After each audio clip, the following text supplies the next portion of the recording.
नमस्कार सांगने hunger place kitchen को आपण मानकु स्वागत।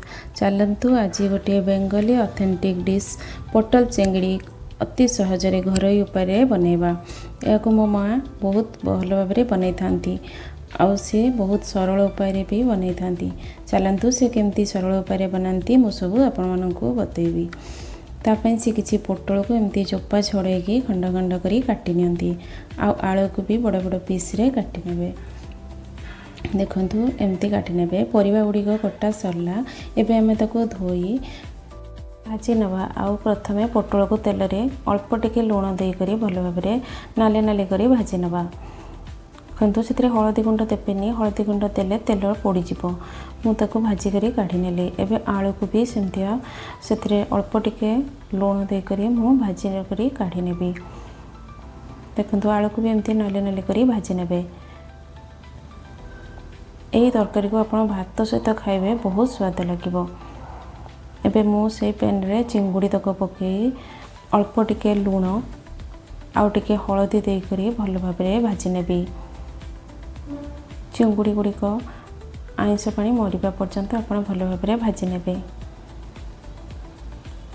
देखंतु आ चिंगुड़ी भाजिया पई बहुत कम टाइम भी लगी थाए।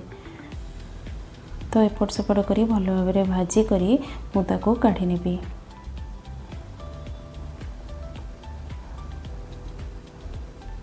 एबे सेई पैन रे पुणी मु आउ किछि सोरिष तेल देबी। आउ से तेल गरम हो गला परे मु सेतिरे किछि गोटा गरम मसला तड़का रे देबी। से देखंतु किछि कोला मरीच नैछि, जीरा नैछि, तेजपत्र, दीटा गुजराती नैछि आउ खंडे सिनामन स्टिक जोरा मीठा काठा कहंती मु सेतिरे नैछि। आ सेटा तेल रे दे देली। एबे सेटा फुटी जिबा परे अल्प टिके फुटी जिवो। तापरे मु कट्टा रखा हिथिबा पियाज गुड़िक सेतिरे दे देबी। पियाज गुड़िक दे करी मु ताको भल भाव रे भाजीबी। पियाज पूरा नाल हेबा पर्यंत मु भाजीबी। देखो पियाज सब मु दे देली। एबे पियाज को भल भाव रे मु भाजी देबी। पियाज को कलर आसीबा पर्यंत आपण माने भी भाजीबे। एपट सेपट करी भल भाव रे मु भाजी नेबी पियाज को। देखंतु एबे पियाज रो कलर आसी गलानी। मु सेथिरे किछि अदा रसुण रो पेस्ट दे देली। आ ताको दे करी अदा रसुण पेस्ट रो कंचा स्मेल जिबा पर्यंत कसीबी। एबे सेथिरे कंचा स्मेल जाई सरछि मु सेथिरे कटा टमाटो गोटे दे देली। तापरे सेथिरे हळदी गुंड, लंका पाउडर, फिश मसाला पाउडर सब दे करी भल भाव रे गोळी देबी। देखंतु एबे एमती भल भाव रे मसला को कसीबे। आ एबे गोटे मसला प्रस्तुत करिया पई मु गोटे ग्राइंडर जार रे किछि नडिया कोरा आ किछि काजू खंड 4-5टा काजू खंड आ अल्प किछि चारु मगज देबी। देखंतु 2 चम्मच एमती 4 मगज दे करी तार गोटे अल्प टिके पानी दे करी तार गोटे स्मूथ पेस्ट बनेबी। ताको भल भाव रे स्मूथ पेस्ट मु बने नेछि। एबे सेही पेस्ट को मसला रे मु दे देबी। एटा स्वाद आपनकर तरकारी बहुत बढ़े दबो।